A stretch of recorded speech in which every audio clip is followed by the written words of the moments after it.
प्रिय विद्यार्थियों, online class में आपका हार्दिक स्वागत।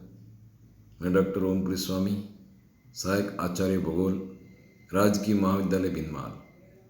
BA पार्ट तृतीय वर्ष का जो प्रश्न पत्र है पर्यावरण भूगोल, उसकी प्रकृति पर चर्चा करेंगे। पर्यावरण एक खुला तंत्र है जो सदैव परिवर्तनशील रहता है। इसके विभिन्न अजैविक घटकों के मध्य जीवों का परस्पर सहवास होता है, क्योंकि पर्यावरण तथा जीव एक दूसरे से जुड़े हुए हैं। ये जीव पर्यावरणीय परिवर्तनों के प्रति अनुकूलन कर लेते हैं। जीव अनुकूलन करके ही पर्यावरण से अनुक्रिया करते हैं, जिसके परिणाम स्वरूप जीवमंडलीय पारिस्थितिक तंत्र इनके प्रभावित होता है। पर्यावरण की प्रकृति विषय के विकास के साथ परिवर्तित होती रहती है। इसमें प्रारंभ में केवल भौतिक संगठनों को ही सम्मिलित किया गया, जिसका एंट्री गाउडी ने पुरजोर सम्मान किया। इसके बाद में जैविक संगठनों को भी सम्मिलित किया गया तथा इनमें मानव को केंद्रीय स्थान दिया गया। 20वीं शताब्दी के आरंभिक वर्षों में पर्यावरण को जीवों का पारिस्थितिकीय अध्ययन माना जाने लगा। इनमें टॉन्सले महोदय का प्रमुख स्थान रहा है। इन्होंने पर्यावरण के जैविक घटकों, जिसमें पादप एवं जीव जंतुओं तथा इनके भौतिक आवास के मध्य परस्पर अंतरक्रिया को स्पष्ट किया है तथा इस व्यवस्था को पारिस्थितिक तंत्र शब्द दिया है।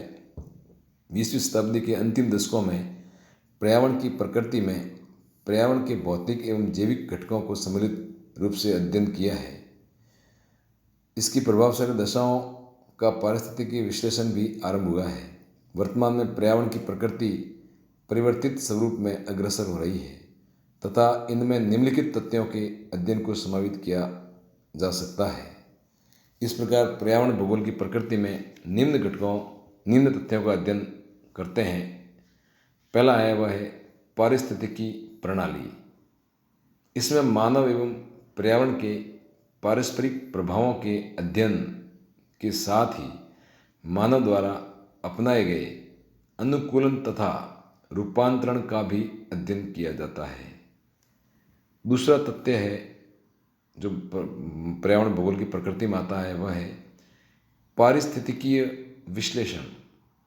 इसमें किसी भौगोलिक प्रदेश के पर्यावरण के तत्वों और मनुष्य के मध्य जैविक एवं आर्थिक संबंधों के समाकलित अध्ययन का मूल्यांकन किया जाता है। तीसरा पर्यावरण भूगोल की प्रकृति का जो तथ्य है वह है स्थानिक प्रणाली। इसके अंतर्गत एक प्रदेश का पर्यावरण दूसरे प्रदेश के भूगोल से प्रभावित होता है तथा उसे प्रभावित करता है, क्योंकि ये परस्पर विभिन्न स्थानिक संबंध रखते हैं। चौथा तथ्य है स्थानिक विश्लेषण।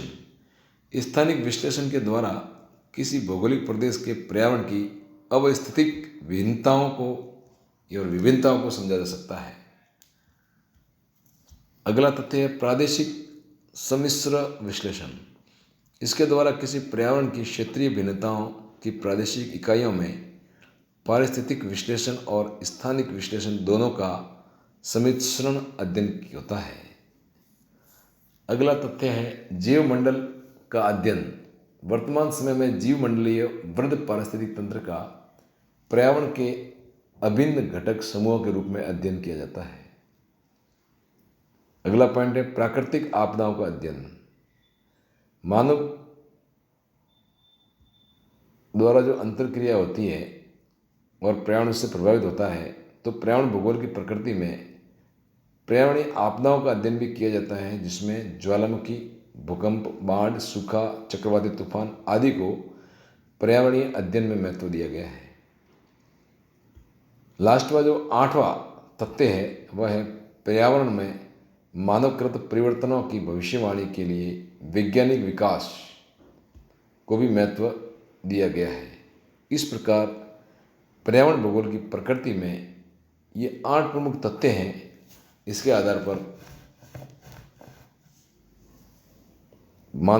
ये पर्यावरण भूगोल को विस्तृत रूप दिया गया है। धन्यवाद।